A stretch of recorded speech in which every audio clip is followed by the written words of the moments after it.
This is Erin Razo from Trinity High School against Danny Breeden from Carl Albert High School in Oklahoma. Double leg takedown. George, this is one of the matchups we talked about earlier. Oklahoma versus California, two powerful states. Razo had to beat Rexrod, the three-time West Virginia state champ, to get here. And there's the first two of the tournament. And he is in trouble. A cradle. Breeden has a cradle on Razo, and he's got him in a lot of trouble right now. Breeden is 36-2 on the year, and he's used this cradle hold all through the tournament to his advantage. He's got at least 3 points already with that move.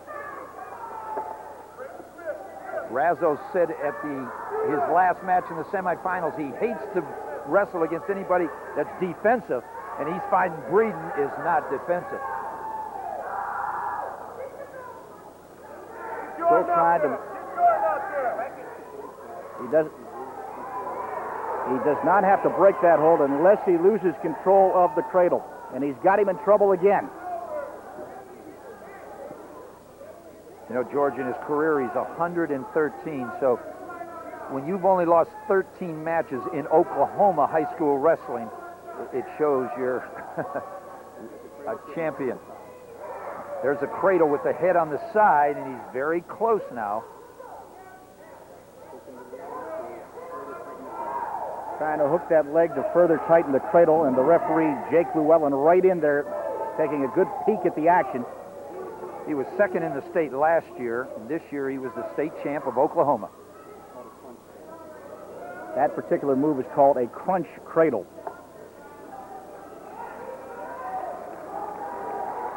There's the three-point signal as he broke the cradle hold. And that ends the first period. And the young man from Oklahoma, Breeden, has a 5-0 lead over Erin Razo.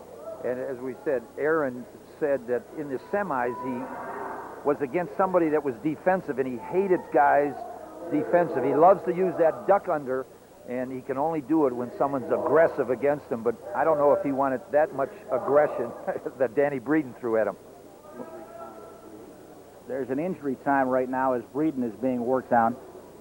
You get 2 minutes injury time unless there's blood involved, George. And usually when you used to get out there on the mat, there was a lot of blood involved. But they will keep time. I always had a problem making my weight. They stop the clock and they accumulate the time.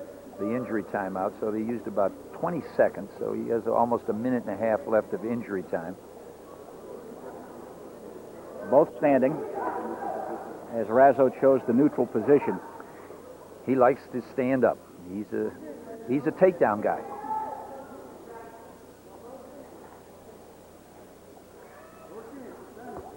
Talking to everybody, George, they said there's less pressure in this tournament than there was in their own state tournaments, both in California and Oklahoma, simply because everybody here is a state champ.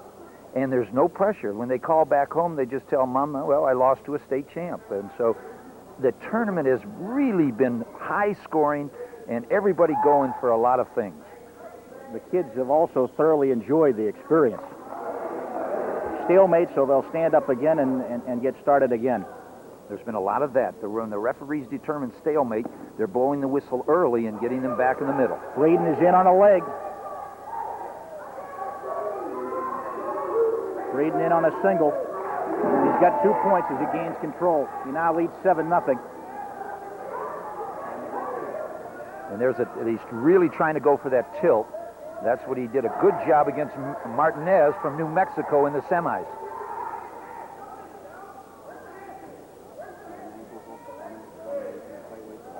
Ankle hook and a tight waist ride right now by Breeden.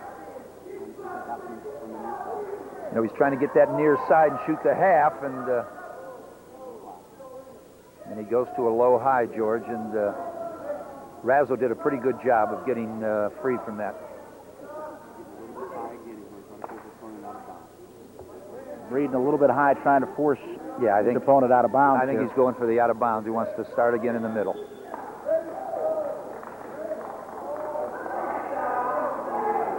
Stalling called on Razo.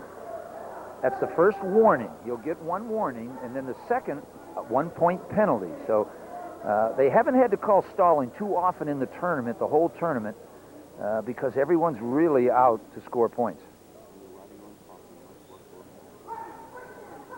You're riding on top, George. You have to work for that fall, and as we said, they have been aggressive in this tournament.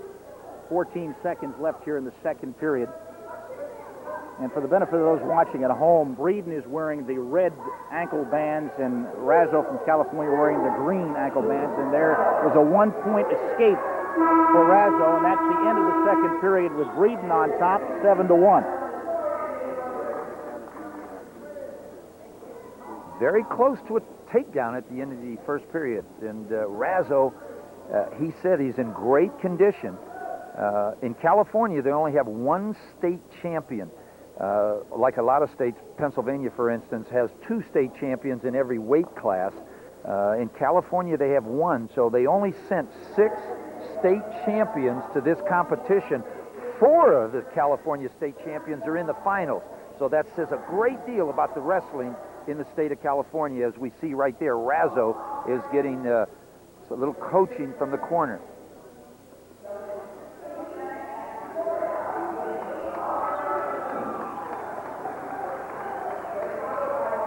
Razo is being recruited by Cal Bakersfield, and Cal, of course, finished second in the Pac-10 to Arizona State, a great Arizona State season this year. He said his... Breeden shows the down position to start the third period, and as you noticed, Razo just let him go. He had a 1-point escape, and now Breeden leads 8-1. Razo prefers to wrestle from the standing position. Well, and he needs the 2s right now. It's almost like going for a 3-pointer in basketball. You take what you have to, and he's down 8-1, so he has to go for some takedowns. Breeden is in on a single. Razo's been in trouble all through this match. And it's the first confrontation between the big wrestling states, California and Oklahoma. Later on, we have a great Pennsylvania-Oklahoma matchup that we'll talk about. All night long in this first national high school championships, we have some great matchups in the final. The 8 top wrestlers in every weight class become All-Americans from this national meet.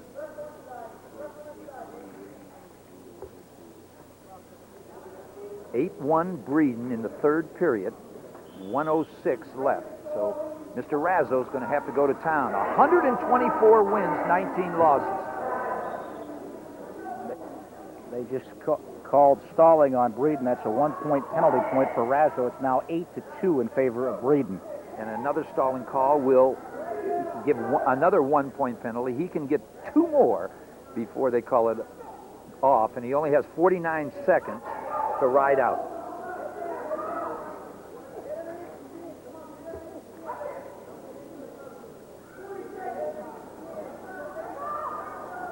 They're both tying up a lot now, and that will, of course, help Breeden. The Oklahoma young men, when they get ahead, they know how to block. They knew how to do a good job of running that clock.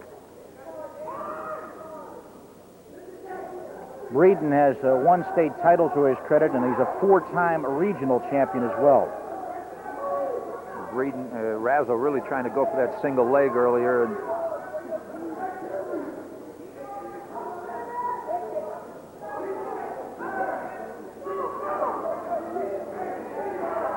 Breeden using a cross place to block the move, now in on a single.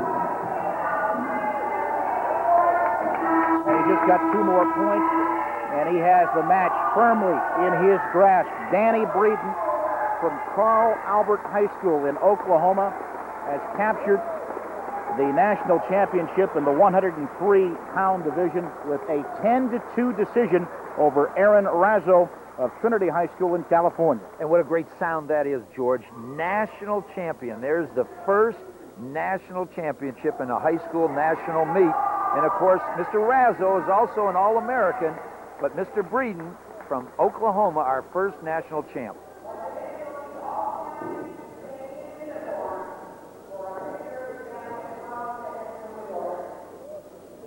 And let's go to Jim Herbstritt and the national champion in the 103-pound class, Danny Breeden. Thank you, George. We're with Danny Breeden all the way from Oklahoma. Danny, it's got to be a long trip made easier by this win. Not only did you win at the Nationals, but you beat a very good competitor. Yeah, I just want to thank my coach and my dad and all my friends for helping me get through with this. Thank you very much. I know it was a long, hard road to get to where you got tonight, too. Yeah, a lot of practice hours. What do you think of the competition? It was pretty good. That's Pretty great. tough. Thank you very much, and good luck to you. We'll be back with more coming up right after this.